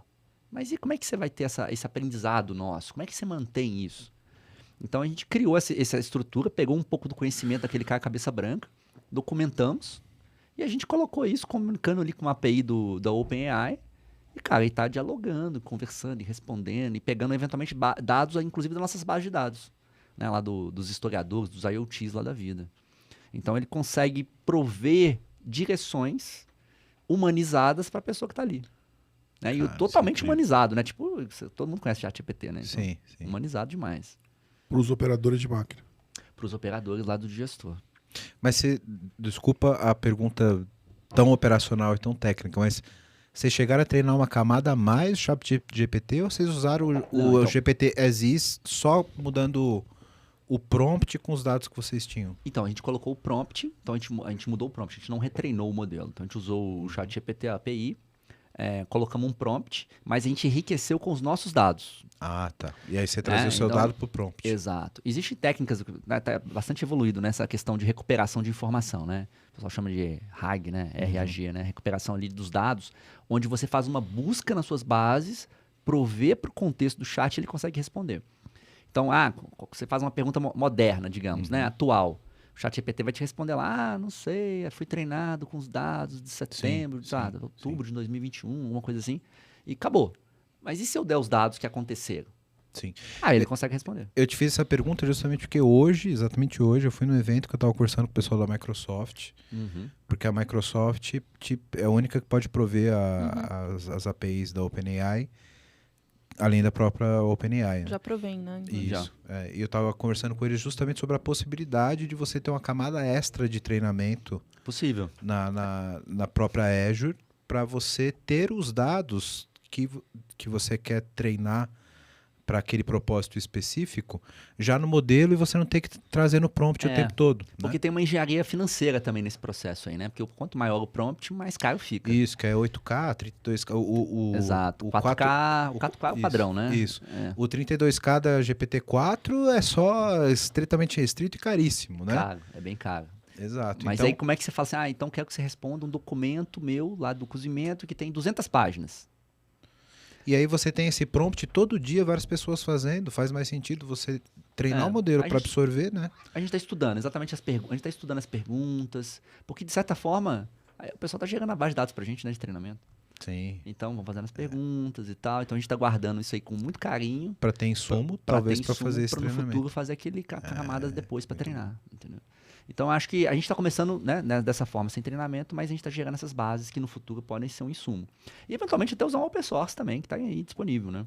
Sim. Você acha que esse pode ser o modelo corporativo da generativa para grandes corporações que não tem o propósito, de fato, de tecnologia? Por exemplo, indústria, seguros, saúde, tratar um modelo mais genérico como um todo e aí ter camadas de treinamento mais nichadas ali e terem as suas inteligências corporativas ali para resolver problemas específicos?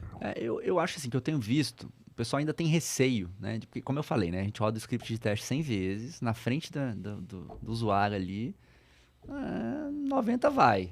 10 ele dá uma resposta meio estranha, né? Sim. E mesmo você baixar, mas você olhou a temperatura do modelo, cara, você pode botar o fator que você quiser ali, que a resposta às vezes ela oscila, né? Sim, é a famosa alucinação, né? Exato. Então, assim, essa questão da alucinação ela é muito séria.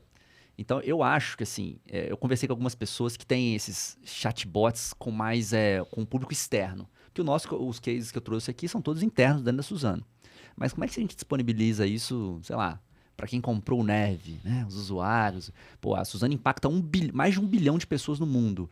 Eu vou disponibilizar para eles? Não sei. Talvez tá cedo. Então as empresas ainda estão com receio, assim, poxa, porque a gente não consegue muito controlar. Como eu falei, eu tô com um analista júnior aqui do meu lado, mas é júnior. É um analista, Mas um analista, mas é júnior. Mas é júnior. E se esse analista júnior pirar? Não tá num dia bom? Não tá num dia bom. Na área de TI isso não acontece, não, cara. Não acontece. Eu tô dando isso. Até com a inteligência artificial que tá acontecendo, imagina. E Tati, como é que você vê isso do ponto de vista de segurança? Olha, acho que se você... Eu já conversei, acho que se eu pegar 10 pares meus no mercado para conversar, 15 não sabem o que vão fazer. Assim. Porque acho que é algo muito novo, assim, né? Toda essa parte de inteligência artificial, ela traz um ganho enorme para a segurança. Então, e isso tem sido visto muito por todos os fabricantes de tecnologia de segurança, porque ele, de fato, ele leva o nosso nível de maturidade em análises que eu posso ter o melhor time do mundo que ele não vai chegar naquilo, como qualquer outro tipo de uso de inteligência artificial em qualquer tipo de regra, né? Então, para os vieses dos controles, eles estão sendo sempre muito bem vistos. E as ferramentas estão apostando cada vez mais nisso. Mas quando a gente olha do lado defensivo, né, dentro da empresa, ainda para a gente é uma incógnita, né? É uma incógnita muito na questão de o que pode acontecer com aquilo, ou o que podem usar daquela ferramenta contra a própria empresa. Então, esse é um cuidado que a gente está analisando e está estudando para entender. E, de novo, vou bater na regrinha da regra do jogo, porque a gente precisa falar disso, né? Então, a gente ainda está estudando, não tem nada no mercado que diga exatamente de como fazer isso. E eu estava estudando, eu estava lendo sobre isso, porque a cada um usuário que vem falar comigo dentro da Suzano, eles falam, e o chat GPT, hein? E o chat GPT, eu posso usar?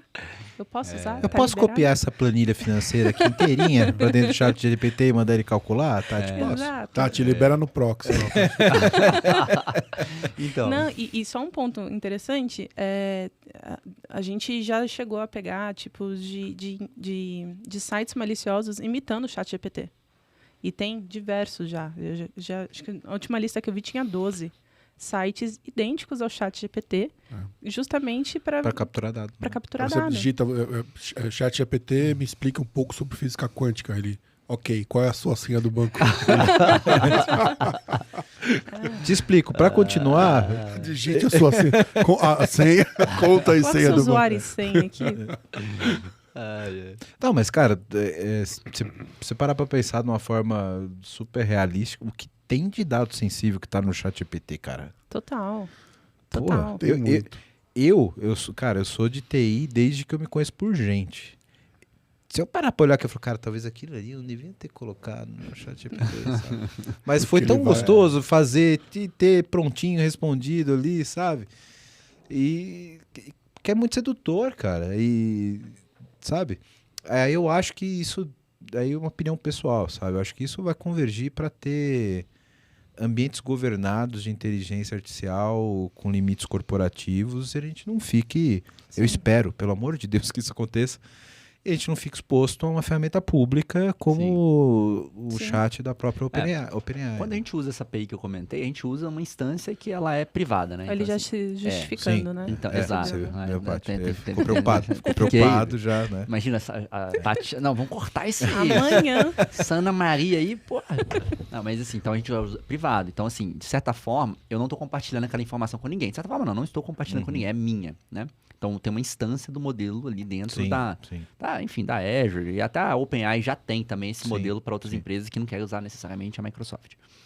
Mas quando você vai fazer o público, aí a história é um pouco diferente, né? Então você está realmente compartilhando seu dado ali. Mas você está num ponto que você já tem uma governança e você está num tenant separado, etc. Mas o que tem de gente aí abrindo o ChatGPT na própria empresa, copiando planilha e calcula para mim aqui o lucro da empresa no mês passado. Tem um par nosso, que é o nosso head de arquitetura, ele gosta muito de ChatGPT, né? Gosto desse cara, não sei legal, quem é, mas já considero muito, viu? E ele faz uma analogia muito boa, que ele fala que o uso do ChatGPT aqui nas empresas tem que ser igual o bom convívio com o seu concorrente, né? Então você tá ali conversando, você tá ali trocando informações, mas você não pode esquecer que ele é o seu concorrente. É o melhor amigo da concorrência que ele fala, né? Exato. Então quando as pessoas começam a fazer essa analogia, elas começam a falar, eu posso ir até aqui, mas eu acho que se eu for aqui, o confiar desconfiando, né? Ele talvez eu possa dizer isso, talvez não. Vou mandar um e-mail pra China e tal. Quão estratégico ele é, né? Eu li um artigo, acho que não foi semana passada, falando que a explosão de dados do ChatGPT, e era um artigo que falava muito sobre o valor de dados, não volume, etc. Diz que em alguns anos, se o ChatGPT continuar com o uso que está tendo, etc., com adesão massiva como está, ele tende a ter dados mais valiosos do que o Google. Por quê? Qual era a argumentação desse artigo? O ChatGPT está capturando dados de problemas reais, o que as pessoas precisam resolver. Sim. E o Google é pesquisa, é tipo um string do que o cara, dos interesses, etc. Opiniões. Exato. E ali você está capturando contexto, informação e informação pessoal da própria pessoa, do que ela precisa de solução para os problemas, né? E ela pode ter, em alguns anos, uma massa de dados mais valiosa do que o próprio Google. E sobre todos os temas, né?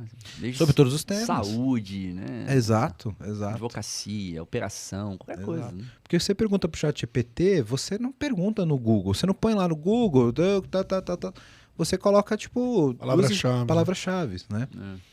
E eu fico feliz, de verdade, por estar...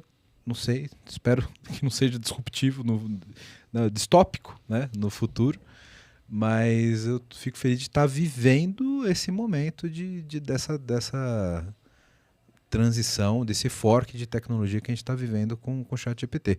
Quando todo mundo esperava que o futuro era o Half-Life 3, do Mark Zuckerberg. Apareceu o ChatGPT. Passou o caminhão do ChatGPT e mudou a tecnologia para sempre, né? Carreta furacão.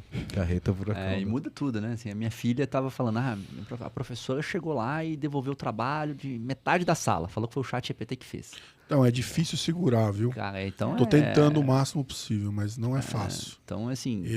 As crianças estão viciadas, querendo então...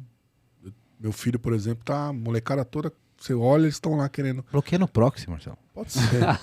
Proxy. Eu vou chamar a Tati e pedir pra Mas tem vários estudos que falam dessa questão da dependência que você usa da inteligência artificial, né? Então, já tive algumas conversas muito interessantes sobre isso. Eu, por exemplo, eu só ando em São Paulo com o Waze. Cara, se o Waze morrer... Eu acho que eu paro, sento na rua... A gente falou sobre isso no episódio anterior, aqui, que a gente falou justamente sobre o impacto da inteligência artificial sobre a vida das pessoas, né? Eu já fui parado, eu até comentei no outro episódio, com pessoas, tipo, na rua, tipo, gente, cara, acabou meu celular, eu não sei voltar pra casa. É isso aí. Acabou a bateria do meu celular, eu não sei voltar pra casa. Cara, 10 anos atrás você andava com o guia 4 rodas no banco de trás. Né? Você sabia pelo menos chegar na tua casa. O cara do posto de gasolina sabia te ajudar. Aconteceu isso comigo. Eu tava dirigindo em São Paulo, acabou. O celular da minha esposa também. Aí eu parei no posto de gasolina, a galera sabe explicar. Parei no posto de gasolina, ninguém sabia. Porque ele chegou lá com o Waze pra trabalhar. Não, o cara perguntou, pô, liga seu GPS aí, cara. Eu falei pô, então, veja bem. Ele não sabe, porque ele chegou pra trabalhar com o GPS também. Ele não sabe de onde ele tá. Então, ele não sabia me explicar. Eu falei, putz. Pois é, cara, isso é muito louco.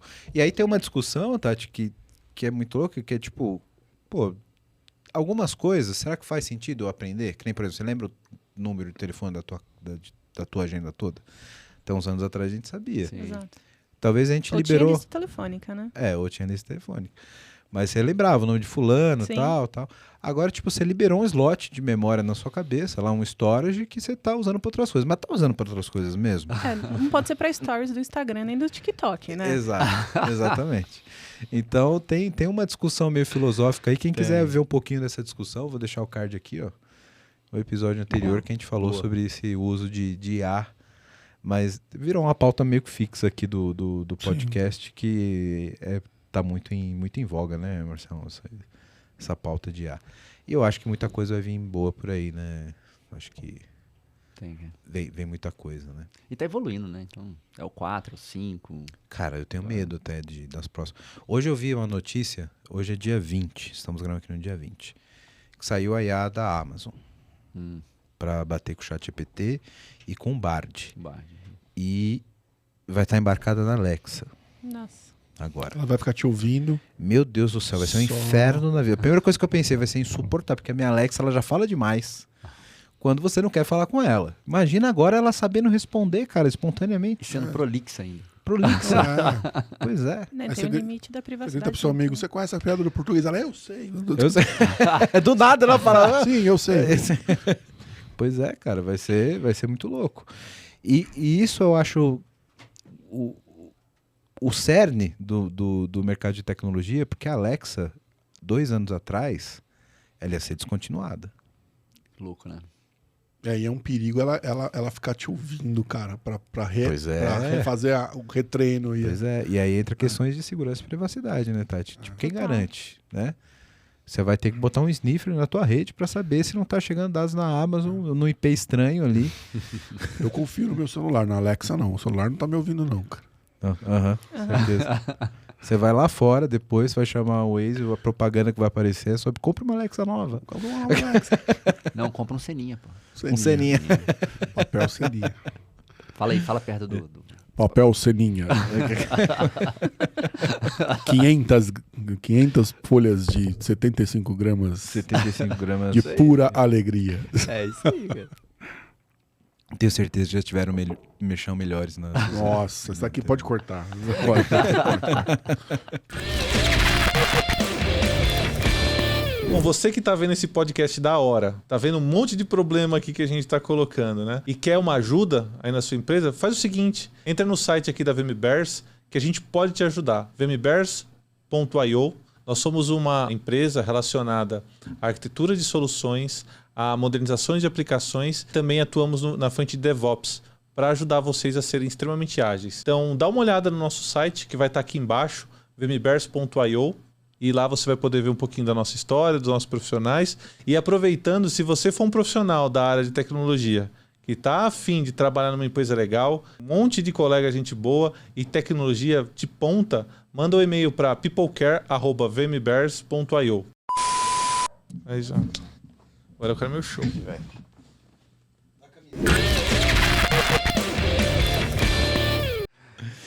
Gente, agradecer aqui a presença de vocês, esse papo super construtivo, que super...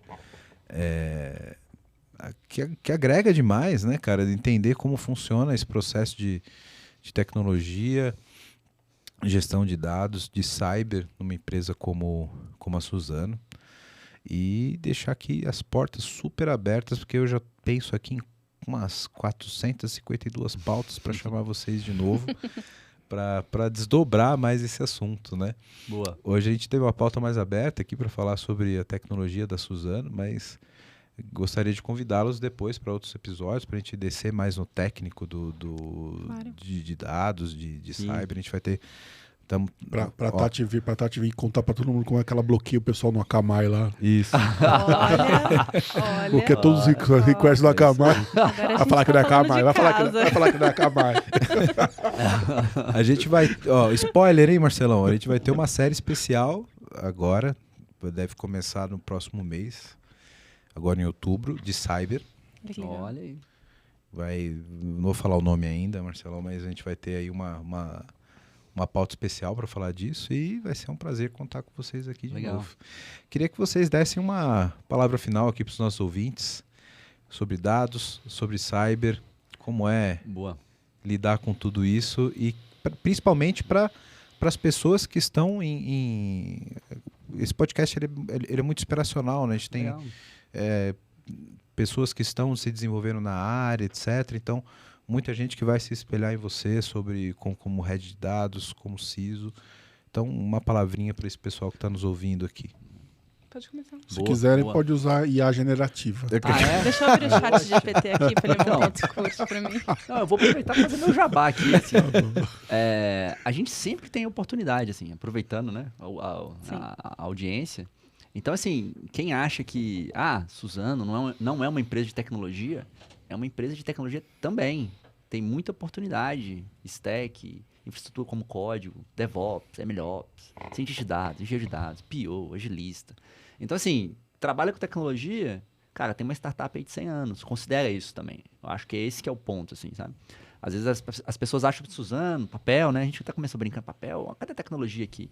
Tem muita tecnologia para chegar lá. Robótica, né? A parte de robótica, IoT, drones, enfim, tem muita coisa de tecnologia que pode ser útil, que a gente precisa de gente competente trabalhando com a gente. Então, fica aí dica. meu jabá. Deixa o endereço. A gente vai deixar o LinkedIn dos convidados, já fica Boa. aqui no nosso, Boa, na manda nossa aí. descrição. Mas se quiser mandar algum link adicional aqui para o pessoal Não, pode entrar ser no em LinkedIn contato. mesmo, pode mandar mensagem para mim, eu vou encaminhando ali dentro também. Fique à Então, o vontade. LinkedIn do Roberto vai ficar aqui embaixo. Isso aí. Tati. Eu acho que da parte de cyber, né? Vocês comentaram do público de vocês, acho que é importante a gente estar falando disso sempre o quanto antes, né? Eu tenho um enteado de 14 anos que a gente está ensinando ele a desenvolver. E ele está fazendo cursos de dev e está super se amarrando. Java. Não. Vai no Node, vai no Python. Não, esses caras de Java, cara. Meu Deus. Não, Os caras estão na JVM faz 10 anos. Mas uma coisa que a gente sempre observa em casa é que os cursos iniciais, eles não falam sobre segurança. Então, as pessoas aprendem a programar, aprendem a desenvolver, aprendem a trabalhar com infraestrutura, com dados, mas elas não aprendem sobre segurança. Então, acho que é um ponto para a gente discutir. Isso é muito real, cara. Isso faz muito sentido. Não aprendem. E aí, você culpa quem? Não culpa. Assim, e é difícil você aprender depois, né? É difícil você entender depois. Então, acho que é um ponto para a gente discutir sobre como segurança desde o começo ele é importante para que as pessoas desenvolvam melhor, inclusive, né? Para que elas entendam Sim. todo o cenário que a gente está falando em qualquer contexto de tecnologia, né? Então, acho que segurança, cada vez mais, ela tem sido primordial para que a gente mantenha a tecnologia viva, né? Então, é o tal do freio que o Mansur comentou. na O questão freio do que ajuda a carro. acelerar. Exato. Isso aí. É isso aí. Exato. Lembrem-se que não existe corrida sem guarda-reio, né? É isso Isso aí. aí. Meus amigos, muito obrigado pela presença de vocês. Acho que foi um episódio incrível pra gente beber da experiência de vocês aqui numa uma startup de 100 anos. É isso. Gostei do termo. Né? E tenho certeza que foi um aprendizado muito grande para mim, para Marcelo, para quem tá tudo. Pra nós, né? Que tá ouvindo aqui. Muito bom. Obrigado. Valeu mesmo. Eu que agradeço. Se você ainda não deu like, você ainda não compartilhou esse episódio, se você ainda não deu 5 estrelinhas no... Como é o nome do iPhone, do podcast do iPhone, Marcelo? Você quer... Do iPhone eu não conheço, cara. Eu também não.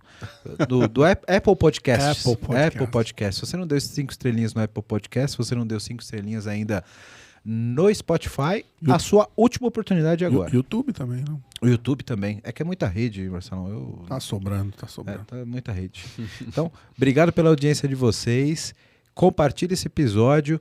Valorize o criador de conteúdo, seja o PPT no Compila, seja qualquer outro que te agregue informação, se é importante para sua carreira, para a sua vida pessoal. Valorize o criador de conteúdo. É isso. Valeu. Obrigado.